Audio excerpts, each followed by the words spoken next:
Okay, so you've brought us a really interesting set of searches and news pieces all kind of coming together around Yeah. this event, a helicopter crash in the Hudson River right here in New York City. Right here in New York City, yeah.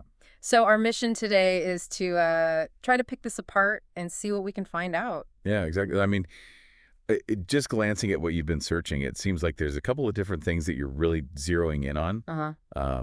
The location's a big one. Obviously, the Hudson River, NYC, New York, those pop up a bunch. Right? Then there's the helicopter itself, Mm-hmm. a Bell 206. Yeah. And then you're also looking at who might be involved. So you've got a lot of searches around Siemens, the CEO, and then these names, Agustin Escobar and Camprubí Montal. Right. It definitely seems like you're the kind of person who wants to know what happened and why it matters. Mm-hmm. And you want to get those core facts quickly. You're not afraid to dig into the details a little bit. Yeah. And given some of the sources that you've got here, Daily Mail, New York Post, NDTV, Those are it looks like you're really looking for the news angle here. for sure. So let's get into it. Let's see what these searches tell us. Okay, well, I think the biggest takeaway right off the bat is that a helicopter did crash in the Hudson River in New York City. Right. I mean, there's no doubt about it when you're seeing searches like helicopter crash, Hudson River, or Yeah. Nuriak helicopter crash. Yeah. And it's not just any helicopter. It seems like this Bell 206 model keeps coming up. Yeah. What can you tell us about that particular helicopter? Well, Bill 206 it's a very common utility helicopter. You see it used for a lot of things, a lot of corporate transport, and also for air tours, Right.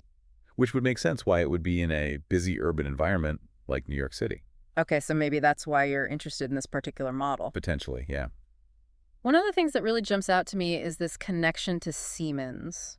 I mean, we're seeing Siemens CEO, even Siemens executive helicopter crash. So it seems like this aircraft or the people inside it have some kind of link to this pretty big company. Oh, definitely. And when you look at how the Siemens searches are combined with those names, Agustin Escobar and Mercy Camprubí Montal, Yeah. like, you're seeing Agustin Escobar, Siemens in your search terms, that kind of thing. Mm-hmm.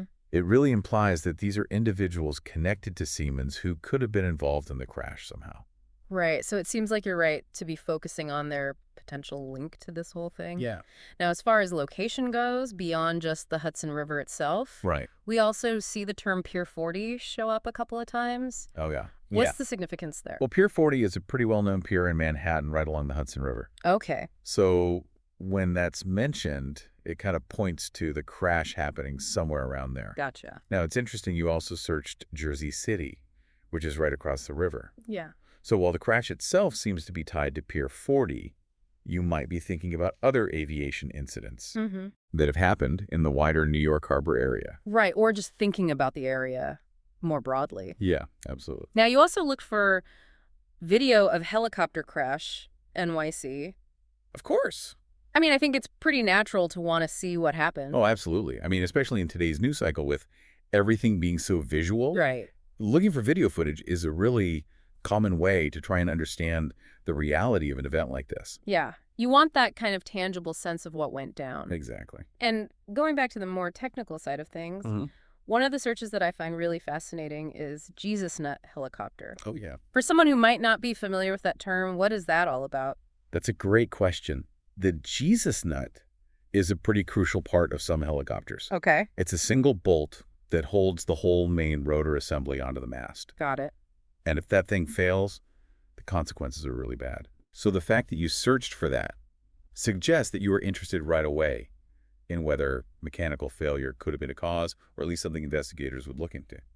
So maybe you were already thinking about the why of all this. Yeah, exactly. Now, we also saw a search here for Hudson River plane crash. Oh, interesting. So it seems like even though our main focus here is this helicopter crash, you're also aware of other aviation incidents that have happened in this waterway. Right, and I think that makes sense. The Hudson River, unfortunately, has seen its share of aviation incidents over the years. Yeah. So your search is probably reflecting that history, and maybe you're even comparing this event to similar ones in the past. Right. Or maybe just thinking about the area's kind of history. Yeah, definitely. So if we put all of this together, it seems like the picture that emerges from your searches is of this Bell 206 helicopter. Right. Somehow connected to Siemens, potentially, with these two individuals, Agustin Escobar and Merce Camprubí Montal on board. crashing in the Hudson River somewhere near Pier 40, and obviously this has become a pretty big news story. Definitely. I mean, you've got this intersection of a huge corporation like Siemens, Right, yeah. this high-profile location, the Hudson River in New York City, and then this specific type of helicopter that we know is used for both corporate stuff and tourist flights. Yeah. So it's no wonder that this has captured so much attention, and your searches really reflect that. It really shows how all these different elements of a major event can be tied together. Yeah, for sure. And it also makes you think about some things like, you were searching about that Jesus nut, Right. which is such a critical part of helicopter safety. Yeah. I wonder what further investigation into the maintenance and inspection of those kinds of components, especially in really busy urban environments, Right. what that might tell us about aviation safety standards in general. It's a really good question. Something to think about. Definitely food for thought. Yeah, thanks for bringing us this deep dive. Yeah, absolutely. We'll see you next time. See you later.